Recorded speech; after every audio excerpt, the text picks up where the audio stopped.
एक लड़की की शादी 2 साल पहले होती है।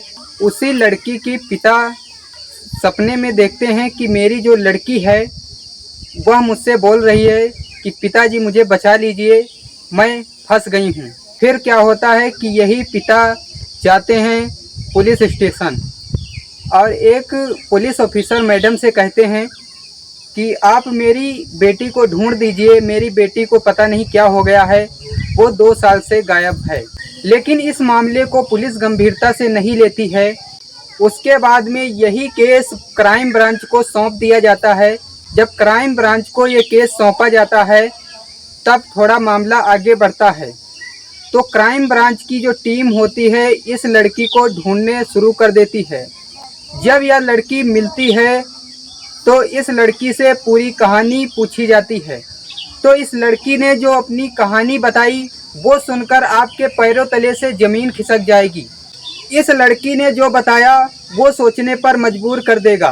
तो इससे पहले अगर आप लोग चैनल पर नए आए हो तो चैनल को सब्सक्राइब कर लीजिए और बेल आइकन को प्रेस करके ऑल पर सेलेक्ट कर लो, क्योंकि इस तरीके की वीडियोज मैं हर दिन लाता हूँ। यह सच्ची घटना हरियाणा प्रदेश के फरीदाबाद रोशन नगर कॉलोनी गली नंबर 1 मकान नंबर 61 में एक व्यक्ति रहता था जिसका नाम अरुण कुमार था, जिसकी शादी 21 जून को हुई थी उत्तर प्रदेश के फिरोजाबाद के सिकोहाबाद से। अरुण और तन्नू दोनों एक साथ रह रहे थे, लेकिन इसी बीच क्या होता है कि तन्नू और अरुण दोनों बिछड़ जाते हैं। जब वह लड़की गायब हो गई तो पर्चे छपवाए गए, उस पर पूरा एड्रेस डाला गया कि जो भी इस लड़की को ढूंढ कर देगा उसको इतना इतना इनाम दिया जाएगा। ये खबर मायके वालों को होती है तो लड़की के जो पिता थे वो घबरा जाते हैं और परेशान होने लगते हैं। तन्नू राजपूत का जो हस्बैंड अरुण था वो पुलिस के पास बार बार चक्कर लगा रहा था, लेकिन पुलिस इस केस को गंभीरता से नहीं ले रही थी।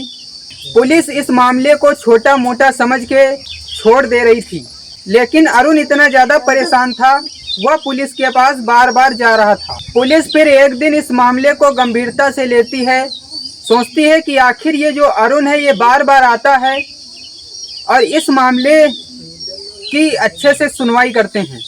तो पुलिस इस मामले को गंभीरता से लेती है। पुलिस जाती है अरुण के घर, अरुण से पूछती है कि आप ये बताइए कि आपकी शादी कब हुई थी।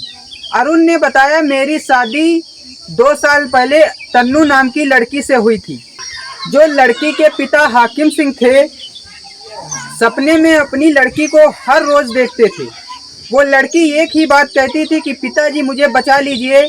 इसी बीच क्या होता है कि जो लड़की के पिता हाकिम सिंह थे वो डीसीपी उषा सिंह के पास जाते हैं और बताते हैं कि मेरी लड़की को बचा लीजिए।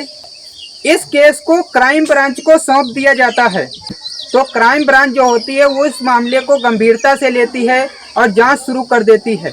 क्राइम ब्रांच की जो टीम होती है वो अरुण के घर पहुंचती है। जिस गली में अरुण का घर था उस गली में कोई गटर नहीं था। क्राइम ब्रांच को शंका होती है कि आखिर इस गली में कोई भी गटर नहीं है, लेकिन ये गड्ढा किस चीज़ का है। फिर क्या होता है कि जो क्राइम ब्रांच की टीम होती है उस गड्ढे को खुदवाती है 28 जून को। 28 जून को उस गड्ढे को खोदा जाता है। उसके अंदर पहले तो एक सोख्ता जैसा निकलता है। फिर क्या होता है थोड़ा गहराई से खोदा जाता है तो उसके अंदर किसी और की लाश नहीं, लाश तन्नू राजपूत की निकलती है। जब तन्नू राजपूत की लाश निकलती है तो सबके पैरों तले से जमीन खिसक जाती है। तुरंत क्राइम ब्रांच की जो टीम होती है वो अरुण को बुलाती है और पूछती है कि आप ये बताइए कि इस गड्ढे के अंदर इस तन्नू राजपूत की लाश क्यों निकली है। जिस गली में अरुण रहता था उस गली के लोगों से पूछा गया तो गली के लोगों ने बताया कि जो लड़का ये अरुण है ये लड़की को पसंद नहीं करता था और ससुराल वाले जो थे वो भी परेशान कर रहे थे। इसी बीच क्या होता है कि ये अपने मायके चली जाती है, लेकिन उसकी जो माँ होती है वो इसी बीच ख़त्म हो जाती है। जो अरुण था इस लड़की को पसंद नहीं करता था।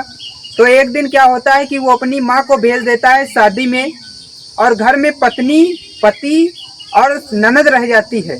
जो पति होता है वो खाने में जहर मिला देता है। जो ननद होती है और जो पत्नी होती है वो दोनों उस खाने को खा लेते हैं।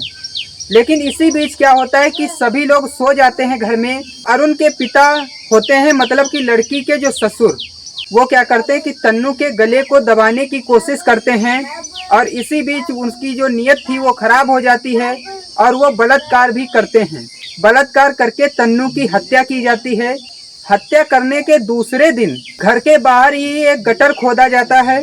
गली के लोगों ने पूछा कि ये गड्ढा आप किस लिए खोद रहे हो? तो अरुण के पिता ने बताया कि ये जो गड्ढा है ये मैं सीवर के लिए खोद रहा हूँ और उस गड्ढे के अंदर तन्नू राजपूत की जो लाश थी वो दबा दी जाती है। ये लाश करीब 60 दिन तक दबी रहती है।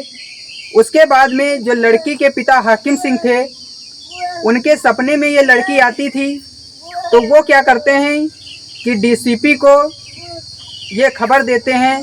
उसके बाद में ये जो मामला होता है ये क्राइम ब्रांच को सौंप दिया जाता है। क्राइम ब्रांच को सौंपने के बाद क्राइम ब्रांच की जो टीम होती है वो इस केस को गंभीरता से लेती है और छानबीन करती है।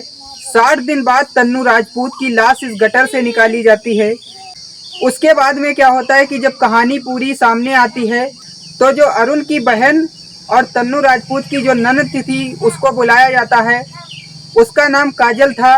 उससे पूछा जाता है कि ये हत्या कैसे हुई, तो उसने बताया कि मुझे कुछ भी नहीं मालूम है। वाकई में उस लड़की को कुछ भी नहीं पता था कि आखिर हुआ क्या है। हत्या ससुर ने की थी और सास को पता था, तो ससुर और सास को गिरफ्तार किया गया है। जब यह खबर लड़की के पिता को पता चला तो उन लोगों को पता चला कि ससुराल वालों ने मेरी बेटी के साथ ये सलूक किया है।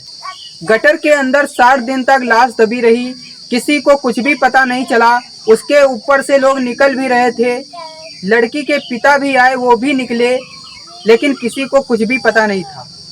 जब ये केस क्राइम ब्रांच को सौंपा गया तब इस मामले की खुलवाई हुई। एक बात हमेशा याद रखना, क्राइम एक न एक दिन खुल ही जाता है। तो इस घटना को सुनाने का मकसद किसी को परेशान करना नहीं है, बल्कि आपको सचेत और जागरूक करना है। अब चलिए मिलता हूँ आपको अगली वीडियो में, तब तक के लिए नमस्कार।